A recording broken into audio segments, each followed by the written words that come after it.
Hi అండి, నేను మీ లీలా ధర్మవరము. ఈరోజు కదిరి లక్ష్మీ నరసింహస్వామి టెంపుల్కి సేవకు వచ్చాను. ఉండి లెక్కించడం అన్నమాట సేవ. కాయిన్స్ అన్నీ మనం డివైడ్ చేయడము, అలాంటి సేవకు వచ్చాము. అక్కడ మాకు టిఫిన్, భోజనాలు అన్ని అరేంజ్మెంట్స్ చేశారనమాట గుడి తరపున వాళ్ళు. అన్నదానం అయితే ప్రతి ఒక్కరికి ఉంటుందండి. మధ్యాహ్నము టెంపుల్ దర్శనానికి వెళ్ళిన వాళ్ళకు కూడా ఉంటుంది. చాలా బాగా పెడుతున్నారు భోజనం అయితే. 3 రకాలు కర్రీసు, 2 రకాల రైసు, 1 రకం స్వీటు, అలా చాలా బాగా పెడుతున్నారండి. మీరు కూడా తప్పకుండా స్వామి టెంపుల్కి వెళ్ళిన వారు, దర్శనానికి వెళ్ళిన వారు ఖచ్చితంగా భోంచేసి రండి.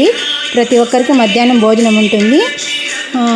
ఈ వీడియో మీకు తప్పకుండా నచ్చుతుంది అనుకుంటున్నాను. నెక్స్ట్ వీడియో అయితే మీ ముందుకు వస్తాను,